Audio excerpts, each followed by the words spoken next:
नमस्कार दोस्तों, हमारे YouTube चैनल पे आप सभी का एक बार फिर से स्वागत है।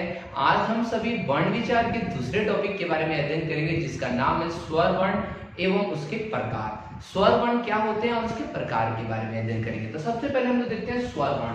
स्वर वर्ण क्या है? वैसे वर्ण जिनका उच्चारण बिना किसी अवरोध के होता है उसे स्वर वर्ण कहते हैं। जैसे देखिए मेरे आप लोग शक्ल पे ध्यान दीजिएगा, अ आ ई।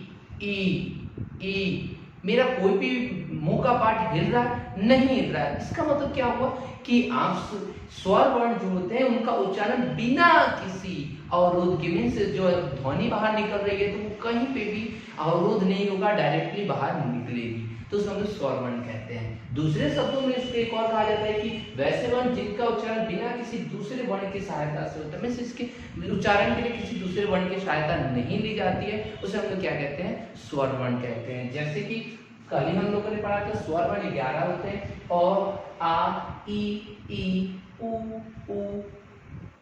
री ए ओ औ। क्लियर? मीन्स आपने यहाँ पे समझ लिया स्वर वर्ण किसे कहते हैं, तो जो बिना किसी अवरोध के उच्चारण होते हैं वे स्वर वर्ण कहलाते हैं। क्लियर है?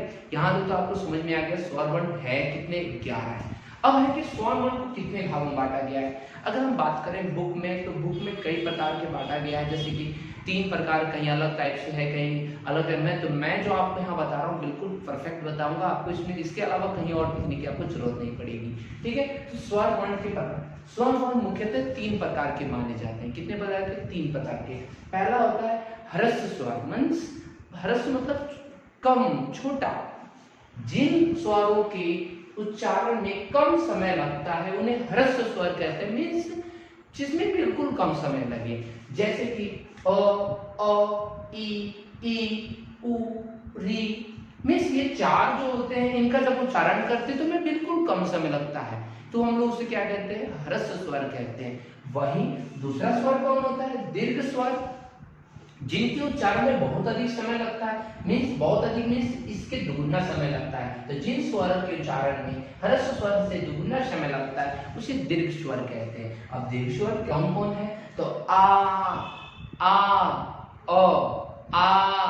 मीन्स थोड़ा समय लग रहा है, मीन्स दुगुना समय लग रहा है, तो हम लोग क्या कहेंगे? उसे दीर्घ स्वर कहेंगे। आ हो गया, ई हो गया, उ ए ओ औ, मीन्स इसमें क्या लग रहा है? डबल समय लग रहा है, तो हम लोग इसको क्या कहेंगे? ह्रस्व स्वर कहेंगे। जनरली बुक में अगर बात करें तो बुक में 2 प्रकार ही दिया रहता है, ह्रस्व स्वर और दीर्घ स्वर। ह्रस्व स्वर 4 और दीर्घ स्वर 7, 11 तो हो गए। बट एक और स्वर होता है, उसको हम लोग जानते हैं। पहले हम लोग दीर्घ स्वर को जानेंगे कि उसका किस प्रकार उच्चारण होता है। तो देखिए आ जो है वह 2 अ से मिलकर बना है, अ प्लस अ। ई जो है 2 छोटी ई से मिलकर बना है, बड़ा उ जो है 2 छोटा उ से मिलकर बना है। मीन्स आपने यहाँ देखा कि आ जो है वो 2 से मिलकर बना, इसमें दुगुना लगा, ई 2 से मिलकर बना, दुगुना लगा, उ भी जो 2 छोटा उ से मिलकर बना, ये भी दुगुना समय लिया। ठीक है? इसके बाद बात करते हैं इसकी जो पार्ट के 4 लोग हैं। ए और जोड़ ई से अ, और जोड़ ए से औ, और जोड़ उ से और जोड़ औ से, और जोड़ ओ से। अब एक बात बताइए, यहाँ पर देखिए दोनों सेम से मिलके बन रहा है और यहाँ पे दोनों अलग अलग से मिलके बन रहा है। इस चीज को किसी किसी व्याकरण के बुक में बता रखा है कि ये पार्ट भी अलग हो जाता है, मीन्स इसको केवल 1 2 3 4 इन चारों को हम लोग एक और नाम से जानते हैं जिसको हम लोग कहते हैं संयुक्त स्वर। ठीक है? मैंने इसको यहाँ नहीं लिखा है बट मैं आपको यहाँ बता दिया। मैं बोला कि कोई भी चीज आप छूटे ना, संयुक्त स्वर के रूप में माना जाता है इन चारों को, क्योंकि इन चारों में जो जुड़ रहा है पार्ट दोनों अलग अलग जुड़ रहा है। जब दोनों अलग अलग पार्ट ऐड हो तो उसको हम लोग क्या कहते हैं? संयुक्त स्वर कहते हैं। मीन्स ए ओ औ, ये 4 संयुक्त स्वर होगा। तो दीर्घ स्वर में आपके कितने हो गए? 7 हो गए। बट दीर्घ स्वर में एक छोटा सा पार्ट हम लोग बांट करके संयुक्त स्वर को कर देंगे। इनमें चारों अलग अलग मेल करके बनते हैं, इसे देखते हैं संयुक्त स्वर कहा जाता है। अब लास्ट जो हमारा है प्लुत स्वर। प्लुत स्वर क्या होता है? जिन स्वरों के उच्चारण में ह्रस्व स्वर का तिगुना समय लगता है उसे प्लुत स्वर कहते हैं। जैसे ओम,